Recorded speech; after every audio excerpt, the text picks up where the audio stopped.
नमस्कार दोस्तों, स्वागत है आपका A to Z स्टोरीज अद्भुत ऑफिशियल पर। साधु संत फकीर गुरु रहबरों की सदा ही जय जयकार। क्या आप ये जानते हैं कि ठीक इसी पल जब आप हमारी इस वीडियो को देख रहे हैं तो आपके सिर के बीचों बीच एक ऐसी प्रक्रिया चल रही है जो कि ये तय करती है कि आपकी मृत्यु कब होगी। हमारे प्राचीन ऋषि मुनियों ने, संतों ने हजारों साल पहले इस शरीर के एक ऐसे रहस्य को खोज लिया था जो आज भी मेडिकल साइंस के लिए एक पहेली बना हुआ है। उन्होंने कहा था कि मनुष्य के मस्तिष्क में तालु के ठीक ऊपर चंद्रमंडल स्थित है और इस चंद्रमंडल से हर पल एक दिव्य द्रव्य, एक अमृत टपक रहा है।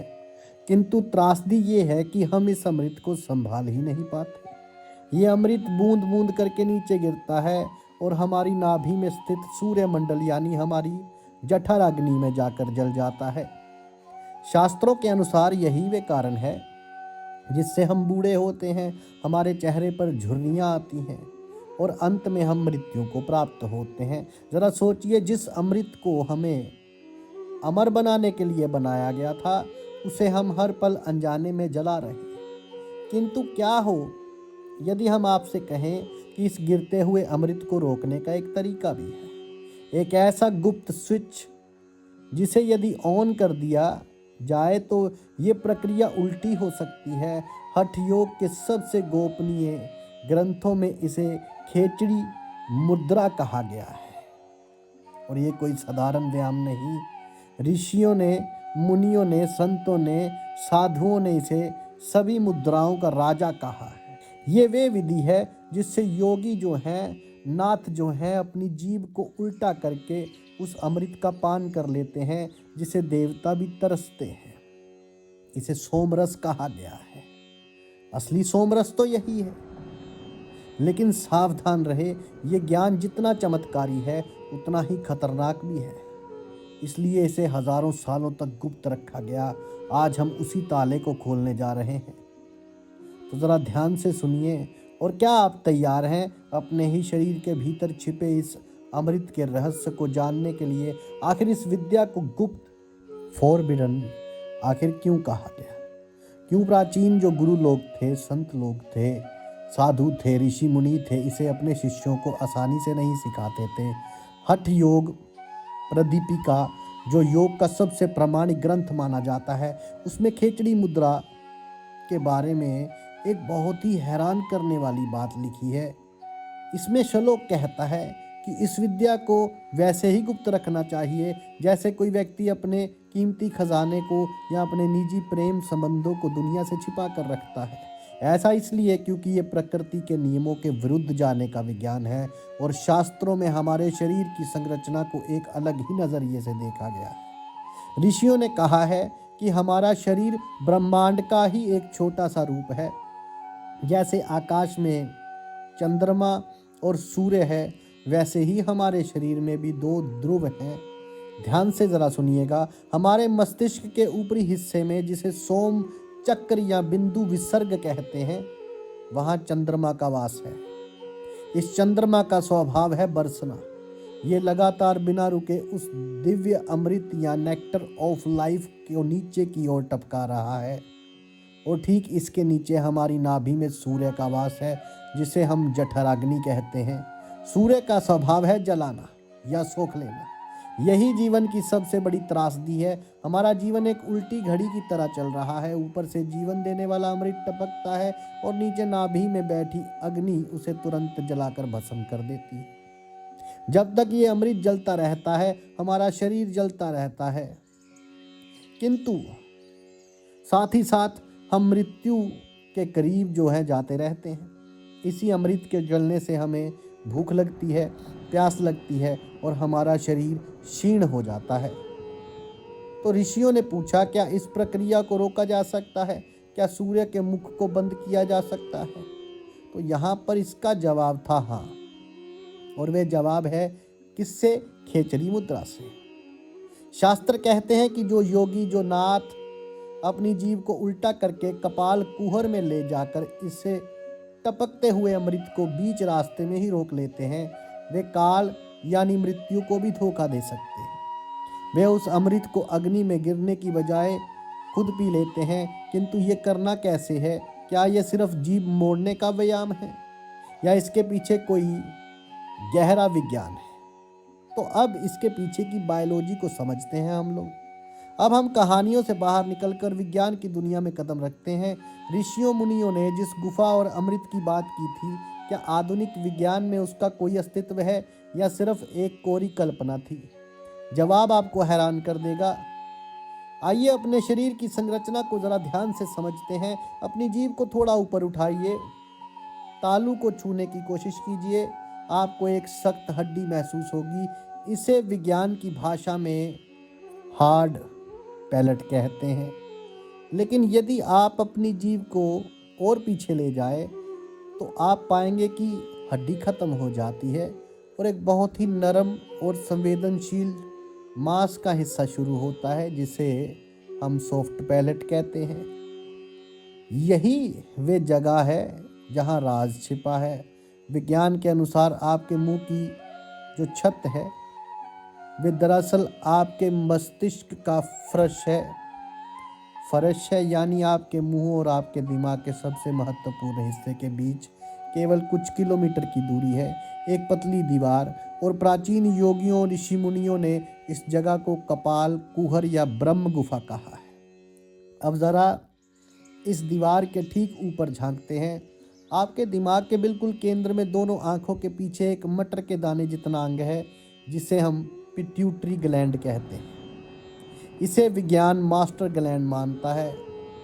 और इससे थोड़ा और पीछे एक और छोटी सी दीवार के बीच जैसी ग्रंथि है, जिसे हम पीनियल ग्लैंड कहते हैं। और इसी को तीसरी आंख भी कहा गया है। हजारों सालों से दुनिया भर की सभ्यताओं, मिस्र से लेकर भारत तक ने जो है स्पाइनल ग्लैंड को आत्मा का जो है स्थान या तीसरी आंख माना है। आधुनिक विज्ञान कहता है कि पीनियल ग्लैंड अंधेरे में सक्रिय होती है और मेलाटोनिन और सेरोटोनिन जैसे रसायन बनाती है, जो हमारी नींद और मनोदशा को नियंत्रित करते हैं। किंतु योग विज्ञान इससे एक कदम आगे जाता है। योगियों का मानना यह है कि जब कोई साधक गहरी समाधि में होता है या जब खेचरी मुद्रा सिद्ध होती है, तो ये ग्रंथि केवल साधारण रसायन नहीं बल्कि एक बहुत ही शक्तिशाली और दिव्य द्रव जो है स्त्रावित करती है। कुछ आधुनिक शोधकर्ता ये भी मानते हैं कि ये द्रव जो है DMT जैसा हो सकता है, जैसे स्पिरिट मॉलिक्यूल भी कहा जाता है। ये वही रसायन है जो इंसान को समय और स्थान से परे ले जाने की क्षमता रखता है, जिसे शास्त्र जो है अमृत या सोमरस कहते हैं। किंतु कुछ लोगों ने सोमरस जो है वो शराब को कहने लगे कि ये सोमरस है। देवता जो है वो सोमरस पीते थे, तो ये सोमरस था।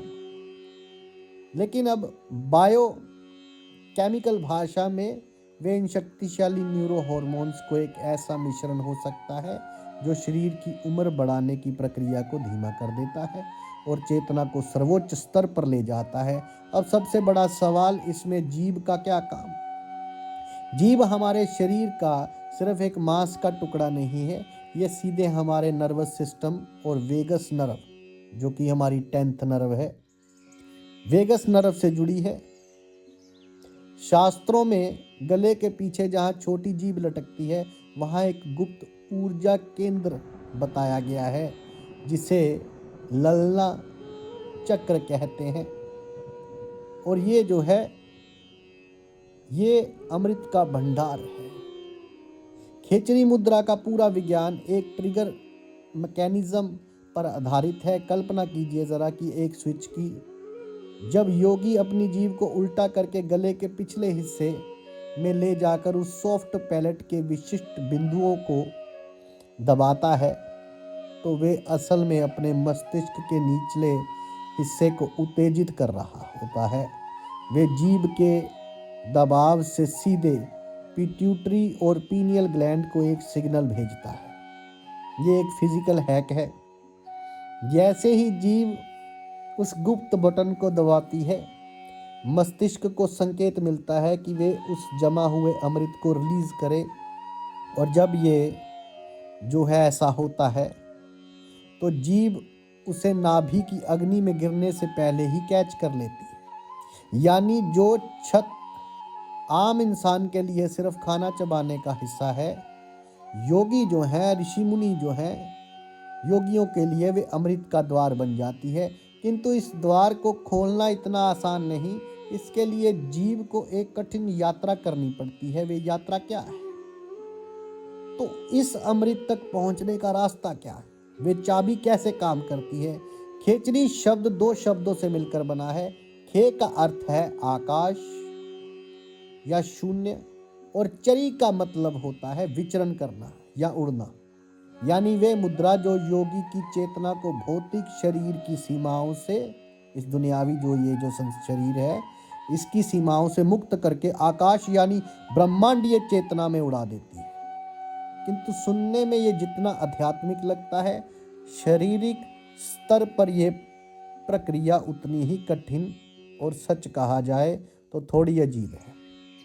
सबसे पहले अभी आप एक प्रयोग करें। अपनी जीभ को जो है उल्टा करके पीछे ले जाने की कोशिश करें। आप कितनी दूर जा सकते हैं? शायद आप अपनी तालू को छू पाएं, लेकिन उससे आगे नहीं। क्यों?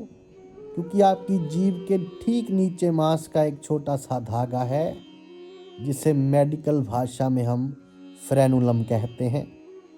ये वे प्राकृतिक जंजीर है जिसने आपकी जीवा को नीचे बांध रखा है।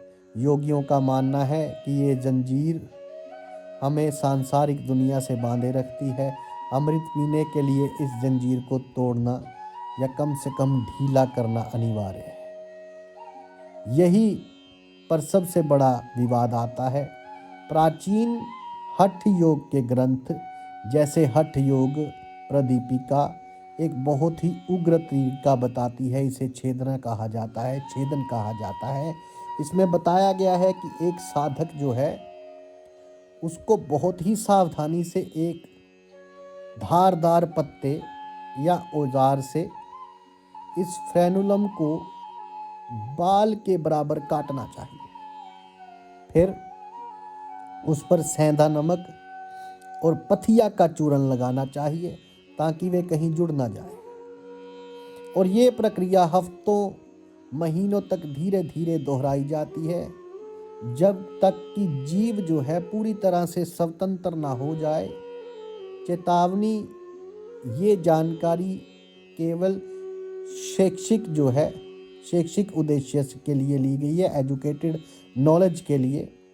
तो प्राचीन काल में, क्योंकि ये जो खेचरी मुद्रा है ये किसी गुरु, किसी जो है संत के देखरेख में ही होती थी। और संत जो हैं जो अपने शिष्य से जब प्रसन्न होते थे तो वही वो करवाते थे, क्योंकि उन्हें पता होता था कि ये इस लायक बन गया है। तो हर कोई जो है ऐसी मुद्रा को नहीं कर सकता।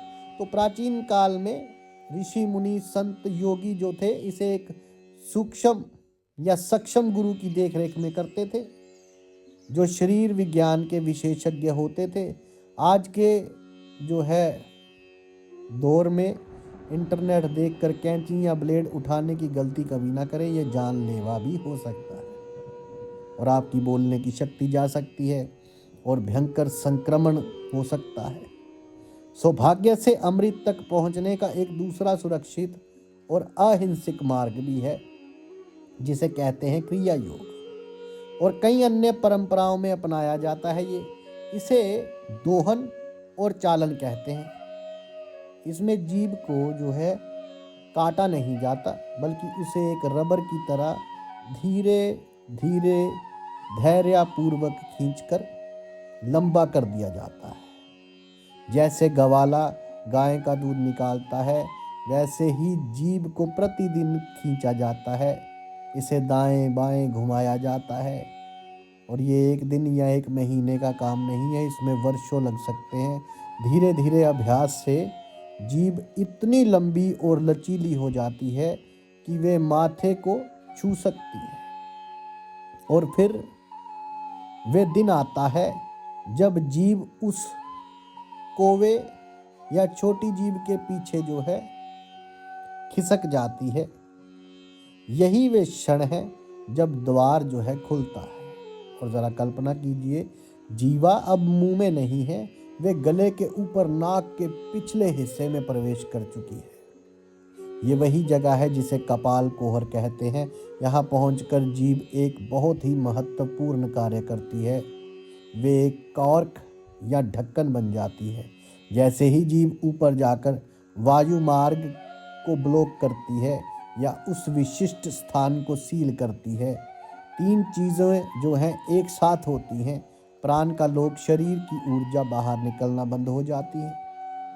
मन का लोक जो है, योगियों का कहना है कि जहाँ जीवा जाती है वही मन जाता है। जब जीवा जो है, आपकी जीभ जो है स्थिर होकर पीछे जाती है तो विचारों का शोर अपने आप ही बंद हो जाता है। मन शून्यता में चला जाता है। अमृत का लोक, वे सोम रस जो नीचे गिरकर जल रहा था, अब जीभ के रूप में बने उस प्याले में गिरने लगता है। ये एक ऐसा लूप जो है पूरा करता है जो शरीर को एक बैटरी की तरह रिचार्ज करने लगता है। ऊर्जा बाहर जाने की बजाय भीतर ही भीतर घूमने लगती है। किंतु जब वे पहली बूंद गिरती है तो क्या होता है, कैसा लगता है वे स्वाद जो ऋषियों, मुनियों, साधुओं, योगियों को हफ्तों तक बिना भोजन पानी के समाधि में रखता है। तो इस अनुभव जो है, इसको जानते हैं कि जब जीभ उस कपाल कुहर में प्रवेश करती है और उस गुप्त बटन को दबाती है तो क्या होता है, वे क्षण कैसा होता है। देखिए, शुरुआत में सब कुछ शांत होता है, किंतु जैसे जैसे अभ्यास गहरा होता है, साधक को अपने गले में एक रिसाव महसूस होने लगता है। किंतु रुकिए, ये तुरंत अमृत नहीं होता। हठ योग के ग्रंथ बहुत ही ईमानदारी से बताते हैं कि ये एक क्रमिक जो है प्रक्रिया है। जैसे समुद्र मंथन में अमृत निकलने से पहले विष निकला था, वैसे ही जब ये ग्रंथि पहली बार सक्रिय होती है तो जो द्रव निकलता है वे नमकीन, कसैला या कड़वा हो सकता है। ये शरीर की अशुद्धियों का प्रतीक है। ये वे जमा हुआ विष है जो वर्षों से हमारे इस जो सिस्टम में है रुका हुआ था। किंतु योगी जो है रुकता नहीं है। तभी तो कहते हैं, जोगी चलते भले हैं और नगरी बस्ती भली है। तो योगी जो है वो रुकता नहीं है, वे धैर्य रखता है, सब्र रखता है। जैसे जैसे शरीर शुद्ध होता है, उस द्रव का स्वाद बदलने लगता है। शास्त्रों में इस अनुभव का बहुत ही सुंदर वर्णन किया गया है। वे कड़वा स्वाद धीरे धीरे बदलता है। पहले वो मक्खन जैसा हो जाता है, फिर वे घी जैसा जो हो जाता है, फिर दूध जैसा, और अंत में शहद या अंगूर के रस जैसा मीठा। और फिर वे जो है पल आता है जिसे अमृत सिद्धि कहते हैं। ये वे स्वाद है जिसकी तुलना दुनिया के किसी भी भोजन या जो है पेय से नहीं की जा सकती। इसे ही वेदों में सोमरस कहा गया है।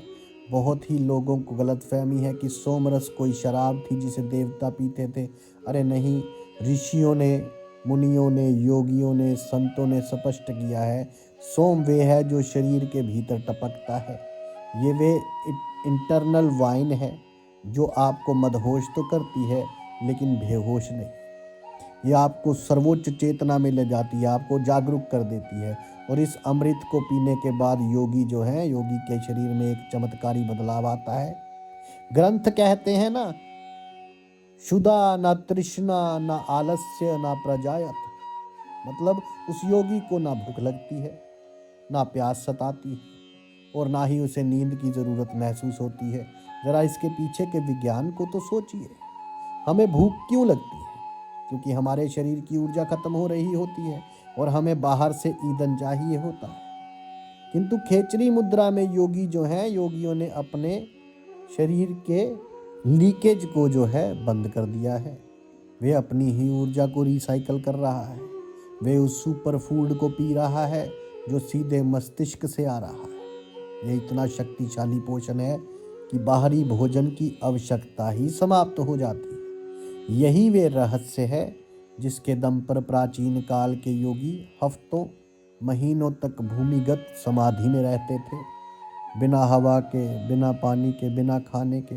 आधुनिक विज्ञान इसे सस्पेंडेड एनिमेशन या हबनेशन कह सकता है। जैसे भालू सर्दियों में सुप्ता अवस्था में चले जाते हैं और उनकी चाय पचाए दर गिर जाती है, ठीक वैसे ही खेचरी मुद्रा लगाने वाला योगी अपनी सांसों की गति और दिल की धड़कन को इतना धीमा कर देता है कि काल का उन पर कोई असर नहीं होता। वे समय को फ्रीज कर देते हैं। किंतु सबसे बड़ा अनुभव शारीरिक नहीं मानसिक होता है। इस अमृत के प्रभाव से मस्तिष्क में एक अलग ही अवस्था उत्पन्न होती है जिसे उन्मनी अवस्था कहते हैं। इसका मतलब है मन से परे। विचारों का शोर पूरी तरह बंद हो जाता है। ना कल की चिंता, ना भविष्य का डर, बस एक अनंत आनंद। एक ऐसा नेचुरल जो है हाई कह सकते हैं, जो दुनिया के किसी भी ड्रग से हजारों गुना ज़्यादा शक्तिशाली और पवित्र है।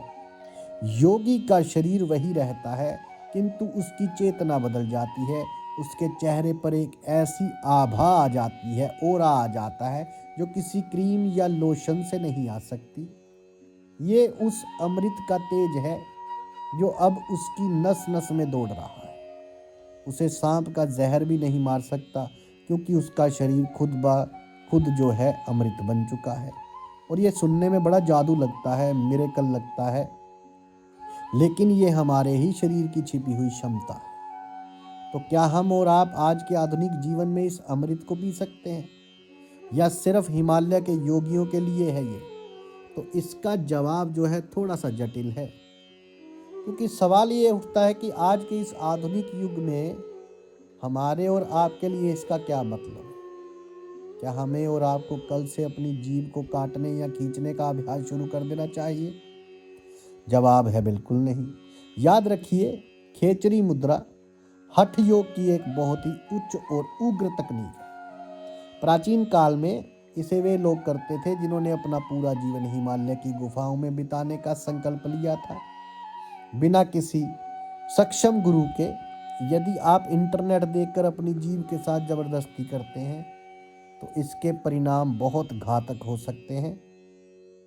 तो यहाँ पर हम ये विचार करेंगे कि क्या हम इस ज्ञान से वंचित रह जाएंगे? तो इसका जवाब है बिल्कुल नहीं। ऋषियों, मुनियों, योगियों ने गृहस्थ लोगों के लिए यानी हम सब के लिए इसका एक सरल संस्करण दिया है, जिसे नभव मुद्रा या अर्ध खेचरी कहा जाता है। आपको अपनी जीभ को गले के भीतर ले जाने की आवश्यकता नहीं है, बस अपनी दिनचर्या में एक छोटा सा बदलाव लाएं।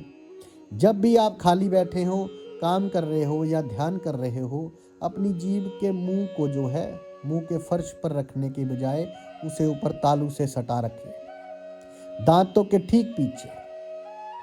सिर्फ इतना करने से ही आपका एनर्जी सर्किट बंद हो जाता है। ये एक छोटी सी आदत आपकी बिखरती हुई ऊर्जा को बचा सकती है। आप महसूस करेंगे कि जीभ को ऊपर रखते ही आपके विचारों का शोर कम होने लगा है, आपकी एकाग्रता बढ़ने लगी है और बेवजह की भूख प्यास पर नियंत्रण आ रहा है। ये उस अमृत को पूरी तरह तो नहीं, किंतु काफ़ी हद तक जो है जलने से बचा लेती है। और इसका निष्कर्ष ये है कि हमारा ये मानव शरीर सिर्फ हार्ड मास का पुतला नहीं है। इस बात को आप जान लीजिए, ये एक चलती फिरती रासायनिक प्रयोगशाला है। हम सारी उम्र खुशी, शांति और नशा बाहर की दुनिया में ढूंढते हैं, कभी भोजन में, कभी शराब में, कभी रिश्तों में। अरे हम उस कस्तूरी मृग की तरह हैं जो खुशबू के लिए पूरे जंगल में भटकता है, जबकि वे खुशबू उसकी अपनी ही नाभि में छिपी है। असली सोमरस, असली आनंद और असली स्वास्थ्य किसी दवा की दुकान पर नहीं मिलेगा। वे आपके ही भीतर, आपके ही मस्तिष्क के केंद्र में टपकने का इंतजार कर रहा है। बस आवश्यकता है तो उस तक पहुंचने की, चाहे वे कठिन योग से हो या सरल ध्यान से। तो अगली बार जब आप सांस लें तो याद रखें, आप सिर्फ हवा नहीं ले रहे, आप एक संभावना को जी रहे हैं। साधु संत फकीर गुरु रहबरों की सदा ही जय जयकार।